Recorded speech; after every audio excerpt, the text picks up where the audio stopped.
Oi, meus amigos, tudo bom? Como é que estão vocês, terceiranistas?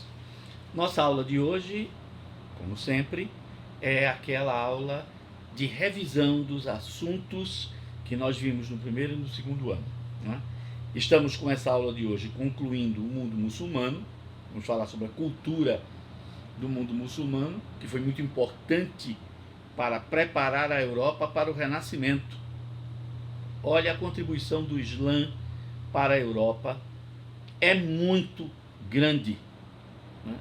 Europeus, nós ocidentais também, não é porque nós somos produtos da Europa, temos que agradecer muito ao mundo islâmico. Historicamente, nós somos devedores de muita coisa importante. Quando a gente for ver isso aqui, você vai perceber. Também na aula de hoje, eu vou aproveitar, depois de falar da cultura muçulmana, e a gente volta para o mundo feudal europeu. Vamos falar sobre a formação do feudalismo, as invasões bárbaras e seguir daí por diante. Tá bom? Vamos lá então. A gente já viu, não é, que o mundo europeu, o mundo europeu, a Europa feudal, teve vários contatos com o mundo islâmico, o mundo muçulmano. Por que o mundo muçulmano, apesar de serem os infiéis, os inimigos, não é, da cruz e coisa e tal, não é, por que eles foram importantes? Primeiro porque eles, ao controlarem o espaço mediterrâneo, dividindo esse controle com o mundo bizantino, eles terminaram favorecendo o comércio dos produtos que vinham do Oriente e que chegavam a Bizâncio. Agora eles têm um novo fornecedor. Além de Bizâncio, o mundo muçulmano pelo norte da África também comerciava especiarias. Isso vai criar um aumento da oferta desses produtos e, consequentemente, uma queda nos preços, o que vai favorecer a Europa feudal comprar esses produtos. Muito bem.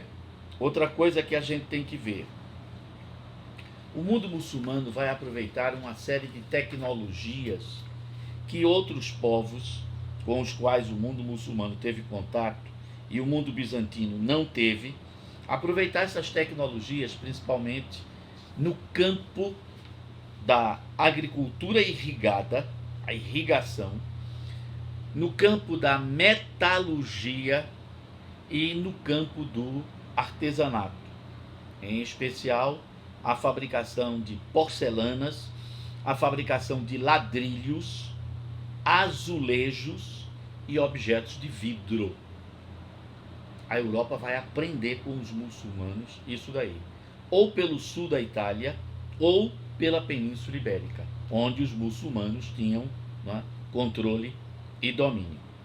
A sociedade muçulmana era uma sociedade menos hierarquizada que a sociedade bizantina ou a sociedade feudal. A sociedade feudal, a gente sabe que ela era estamental, ou seja, a coisa era muito rígida, mudar de classe, de estamento, era muito difícil. Na sociedade bizantina, não é, havia a possibilidade da mudança, mas a gente sabe que na prática isso era difícil. Já no mundo muçulmano, você tem que lembrar que se dava valor à coragem pessoal. A nobreza vinha muito mais, entendeu, para o guerreiro, não pelo sobrenome, a família que ele tinha, mas pela sua disposição de lutar, de se tornar um herói de guerra. Isso dava a ele a possibilidade de se casar com o filho de um governante, um sultão, um emir, um califa, um pachá, coisa assim, e daí ascender socialmente. Então era possível um pequeno comerciante de feira se tornar um grande empreendedor, um ricaço e ter importância social, né? Então, essa possibilidade de mobilidade fazia com que a sociedade muçulmana tivesse uma dinâmica que permitia uma maior circulação de riquezas. Outra coisa, por incrível que pareça, era a tolerância. Sim, tolerância. O mundo muçulmano fazia o seguinte com os povos que dominava.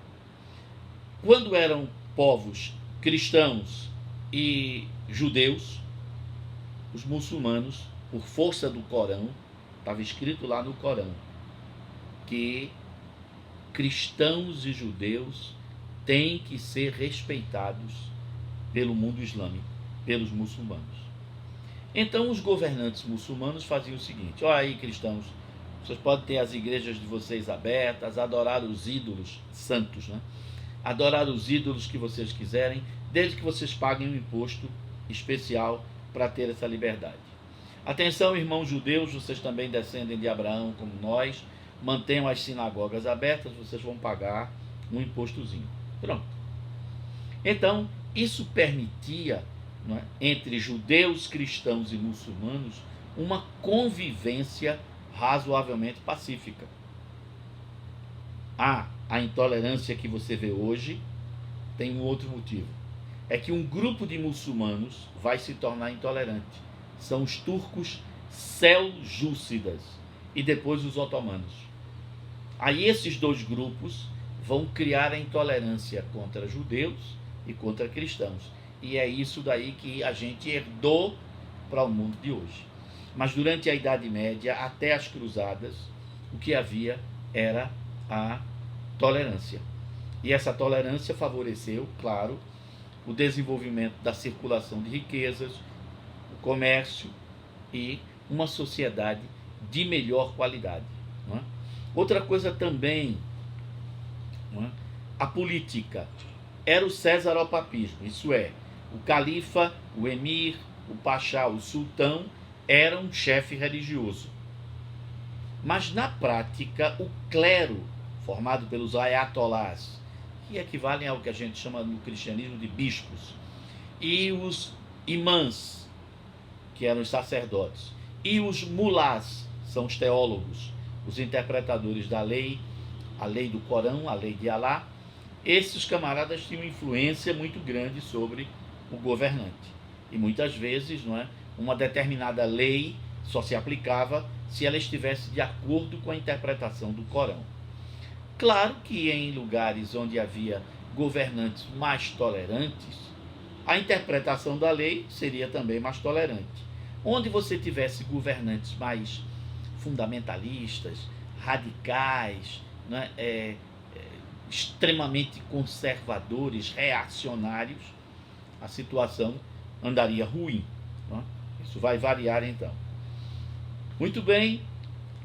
Aproveitando a cultura bizantina, que é a cultura helenística, a cultura do mundo mesopotâmico, a cultura egípcia e a cultura dos povos do norte da África, os muçulmanos, os árabes inicialmente, não é? E depois os povos convertidos ao islamismo, vão beber dessas fontes, filosofia, matemática, geometria, física, química, medicina, farmácia, engenharia, arquitetura, artes em geral.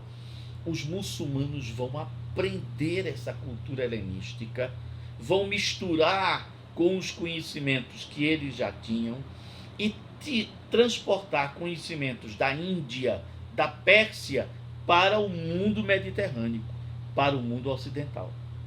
Menino, foi uma salada de conhecimentos novos, importantíssimos para o desenvolvimento da Europa, principalmente da Europa renascentista. Vamos ver isso daí?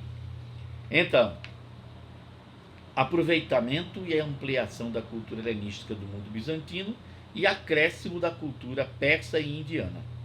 Aí o que é que os intelectuais muçulmanos vão desenvolver? Aritmética, geometria e álgebra. A palavra álgebra é uma palavra de origem árabe, não é? Então, a álgebra é uma invenção dos matemáticos muçulmanos. A física, a astronomia, a química, a medicina, arquitetura, azulejos, cerâmica. Como os muçulmanos eram proibidos de fazer imagens, né? Você não podia representar animais nem gente nas pinturas muçulmanas, nem nos palácios, nem nas mesquitas. Mesquitas é o nome que se dá aos templos dos muçulmanos, onde eles rezam, onde eles cultuam. Então, já que não pode haver imagens, nem pinturas representando imagens, os muçulmanos passaram a fazer desenhos geométricos, ou com azulejos, ou com mosaicos, ou com tinta. E como a escrita dos árabes parece, não é, uma caligrafia, não é, com linhas curvas, eles aproveitavam a própria caligrafia, o próprio alfabeto, para servir como elementos decorativos. É o que a gente chama de arabescos, né? Usando o próprio alfabeto da língua árabe. Os árabes trouxeram dos países do Oriente muitas coisas, muitos produtos que a Europa não conhecia. Por exemplo, as rosas. A rosa é uma flor do Oriente. Os árabes vão trazer para a Espanha, e da Espanha se espalha para a Europa. Os árabes vão trazer o açúcar da Índia, o arroz da China. A palavra açúcar, arroz, são palavras de origem árabe. Al-suq, o doce. Al-ris, a semente, miudinha branca. As palavras começadas em AL, na língua espanhola, na língua portuguesa, né? Ou somente, às vezes, A, como al-saite, azeite, são de origem árabe. Né? Alfazema, por exemplo, alfândega. Outras tinham o AL que perderam. A palavra assassino vem do árabe, é al-hashishin. Era o nome que se dava a um grupo de bandidos que, antes de fazer os assaltos, eles utilizavam o cânhamo, não é? Ou a cannabis sativa, a maconha, para pegar um pouco de coragem. Então, al-hashishin são os cheiradores, os fumadores de haxixe, que é a forma árabe de designar o cânhamo, né, a diamba e a cannabis sativa, a maconha. Então veja, a palavra assassino vem também daí. Né? Alfarrábio, para designar livros, não é, espessos de grande conteúdo. Não é? Tem um monte de palavras que vem do árabe. Na língua portuguesa, al-orange, a laranja, não é? Que dá em francês orange, dá em alemão orange, em holandês orange e em inglês orange. Tá vendo? Palavra árabe. Eles trouxeram a laranja, o limão do Oriente para a Europa. Trouxeram o café, al-kafi, né? A bebida amarga. Trouxeram a romã para o Ocidente também.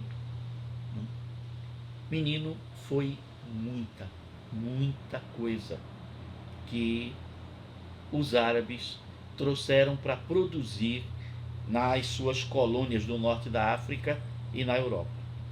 Tecnologias agrícolas, colocar na frente da casa jardins com plantas e flores, é uma invenção dos paisagistas muçulmanos. Os pomares, né? O quintal da casa com árvores frutíferas, as hortas para você plantar, né, folhas e temperos, não é? Literatura, um conjunto de contos persas foi transcrito para a língua dos árabes com o nome de As Mil e Uma Noites. Esse conjunto de contos vai influenciar a literatura europeia, como, por exemplo, os contos de Canterbury, na Inglaterra, o Decameron italiano da época do Renascimento. São contribuições também no campo da literatura. Na filosofia, os muçulmanos, né, têm pensadores que, além de filósofos, eram também gente ligadas às ciências naturais. Eram médicos e astrônomos. Na Península Ibérica, a gente destaca, por exemplo, Avicena, que é Ibn Sin, que fez uma tradução das obras de Platão, e Ibn Rushd, que a gente chama Averroes em português, que fez a tradução e comentários ao pensamento de Aristóteles.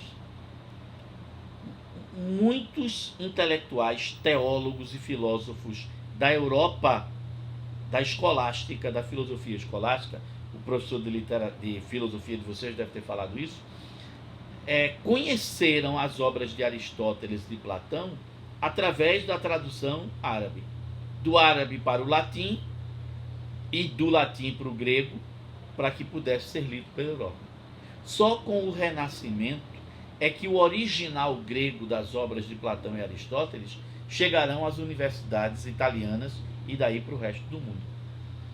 Mas Tomás de Aquino, por exemplo, Tomás de Aquino, filósofo medieval, né, do século XIII, da Europa feudal, da Baixa Idade Média, o Aristóteles que conheceu foi uma tradução latina feita a partir de um original da língua árabe.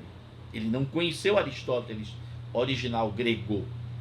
Você está vendo como foi importante. Obras de Euclides, por exemplo, o Geômetra, chegaram à Europa através de traduções feitas pelos muçulmanos. Os europeus usavam algarismos romanos. I, V, X, C, L, D. Está lembrado de algarismo romano? Imagine fazer conta com algarismo romano.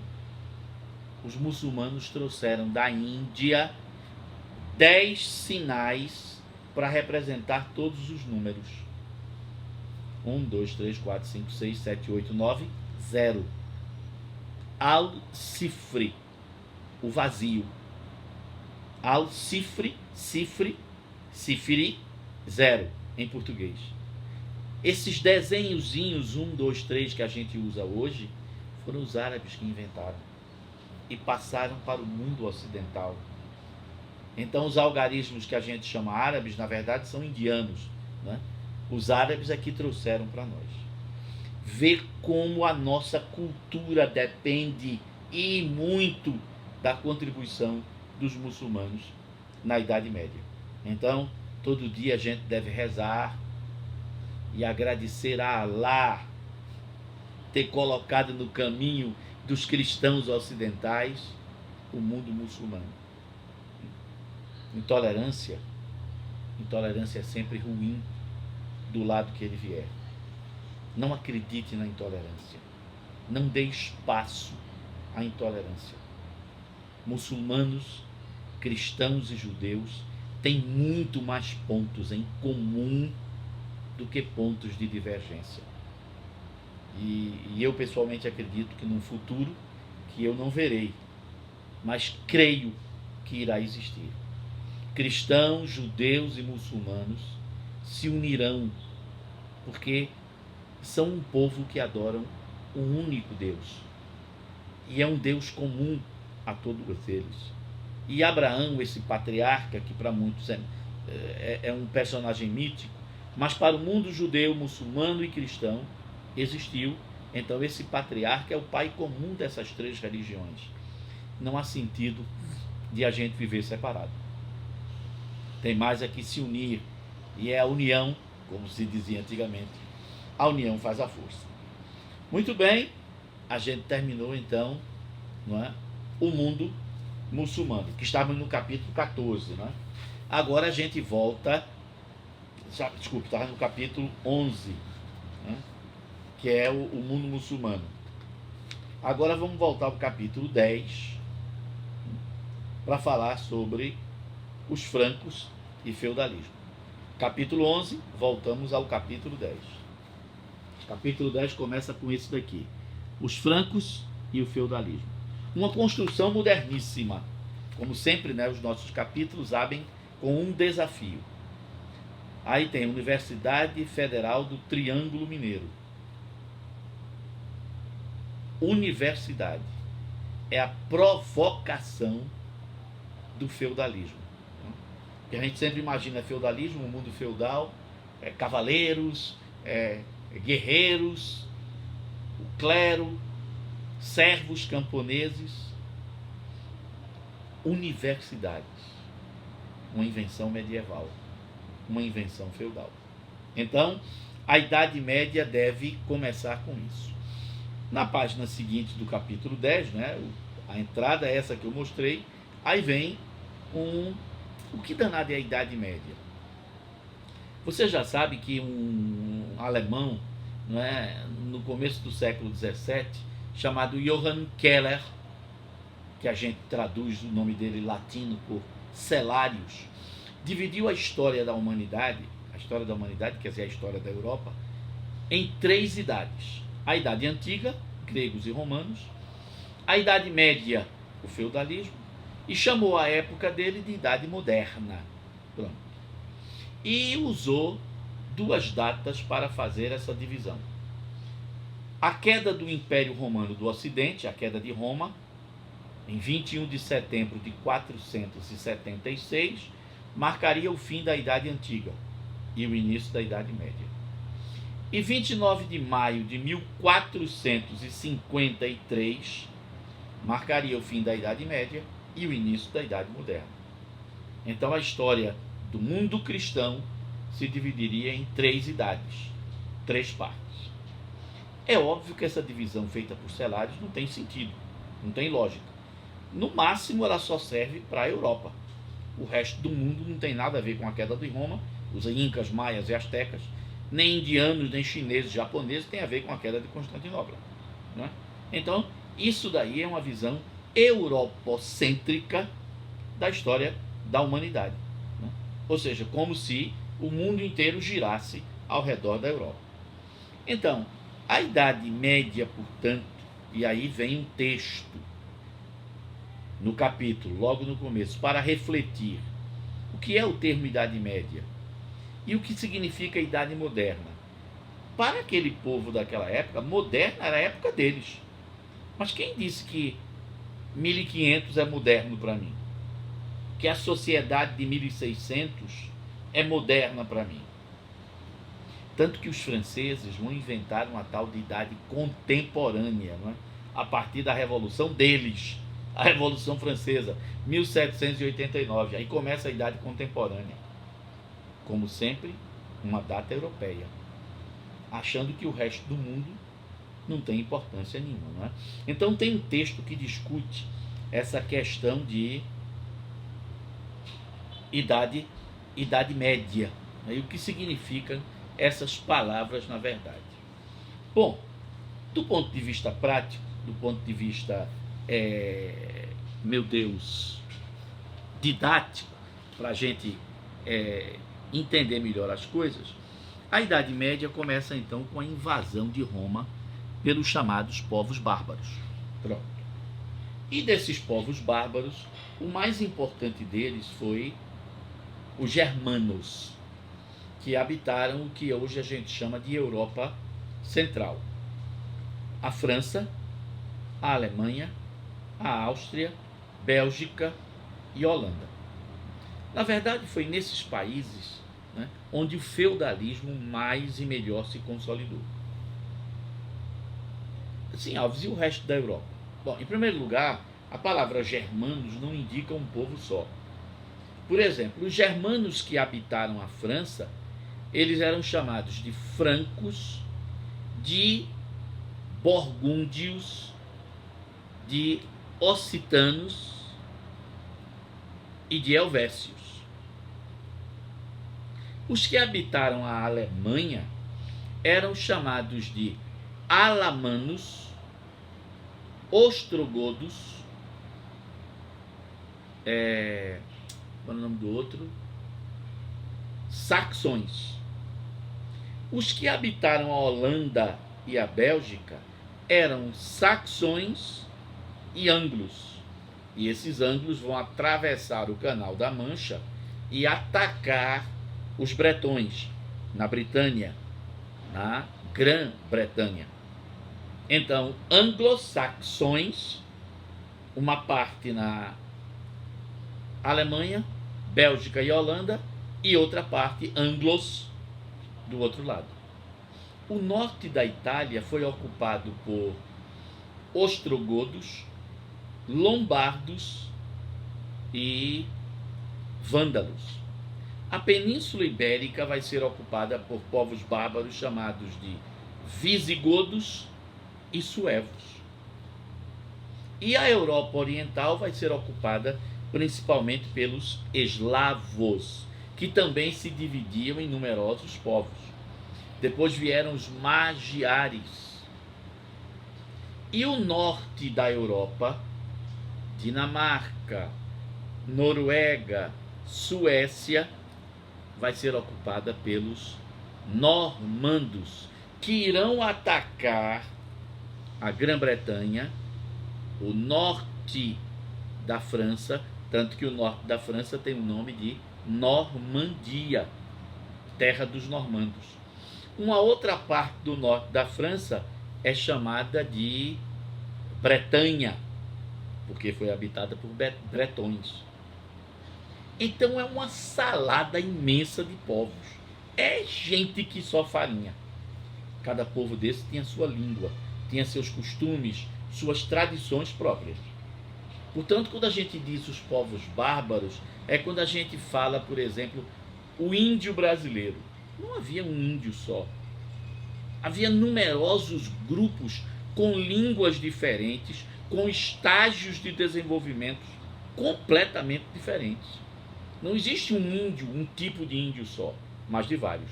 Não existe um tipo só de bárbaro, mas vários tipos de bárbaros. Muito bem. Por que nos interessam os germanos? Porque é a partir dos germanos que vai se consolidar a estrutura, o modo de produção, o sistema econômico feudal. E é dele que nasce o capitalismo. Então, por isso que os germanos têm essa importância, porque é a partir deles que a gente pode traçar a história econômica da Europa e a história econômica mais tarde do mundo, já que o capitalismo vai dominar o planeta Terra. Não é isso? Por isso esse destaque para os germanos.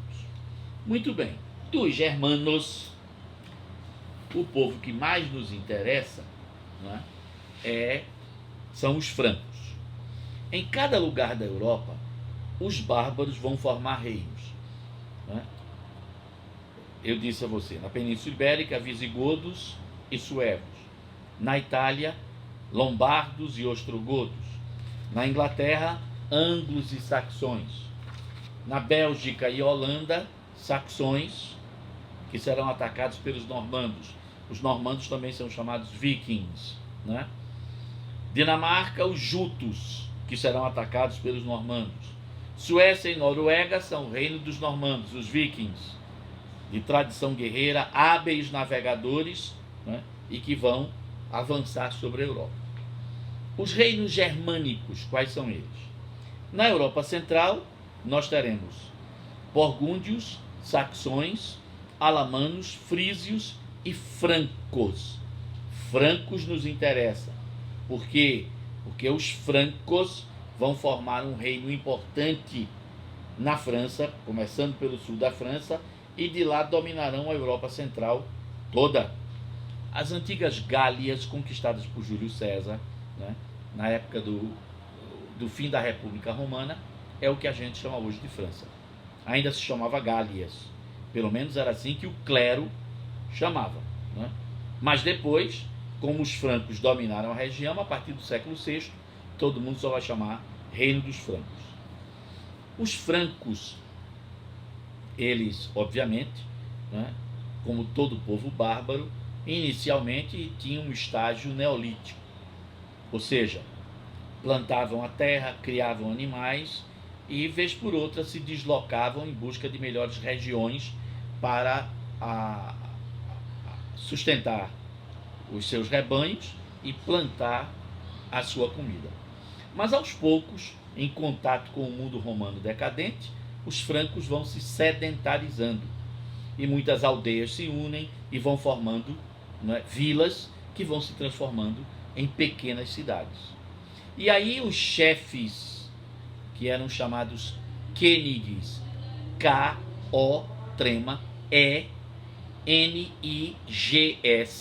Königs, Königs, que dá a palavra king, não é?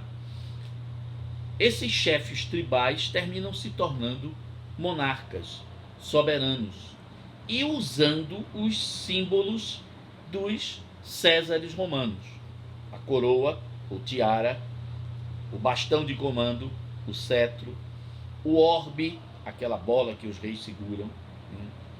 E usando roupas, não é, adaptadas do vestuário romano, aquela capa vermelha indicando a autoridade, não é? E uma toga comprida que indicava, não é, a roupa dos antigos patrícios. Ao longo dos séculos, claro, esse vestuário vai evoluindo, vai mudando. Quem estuda a história da moda sabe disso. Mas as vestimentas iniciais dos reis e da nobreza, não é, feudal que está se criando, é uma imitação da realeza romana, do modelo do Império Romano. Não é isso? Já os guerreiros usavam calças apertadas nos tornozelos, amarrada na cintura, grandes casacos e chapéus com chifres. Né?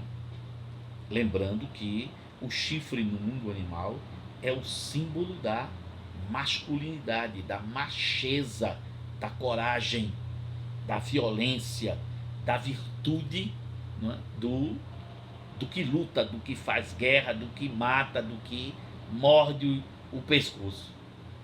Está vendo? Entre os bárbaros, portanto, usar chifres era um símbolo de poder. Essa ideia quem mudou foi os romanos, não é?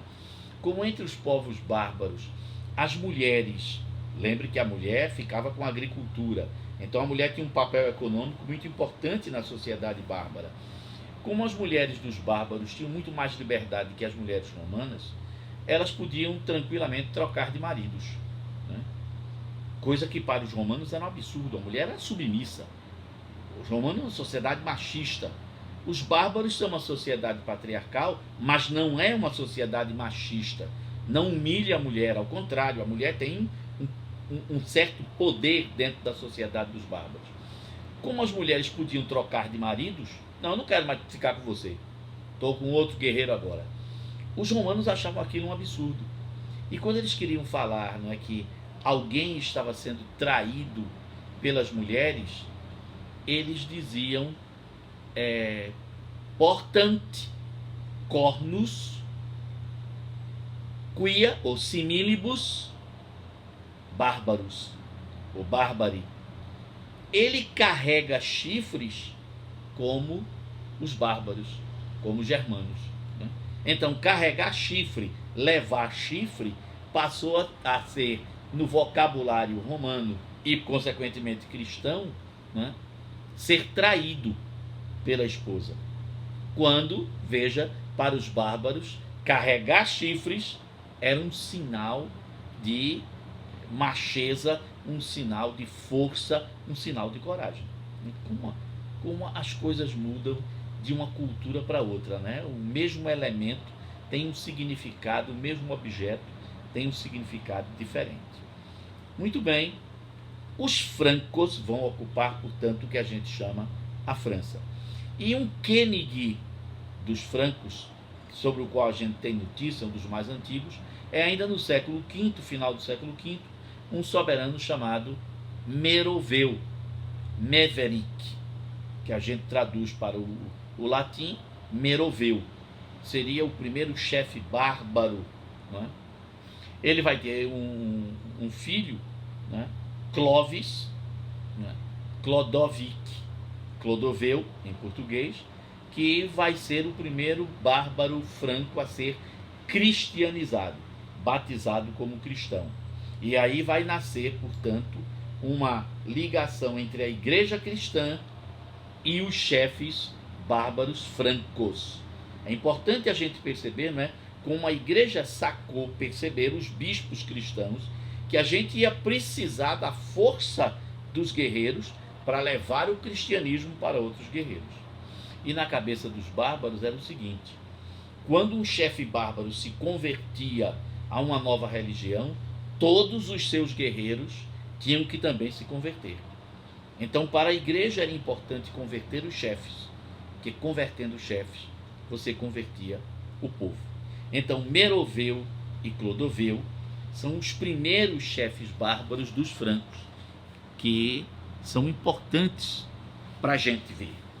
Muito bem, a gente vai parar por aí. Próxima aula a gente segue, tá certo? Até o nosso próximo encontro.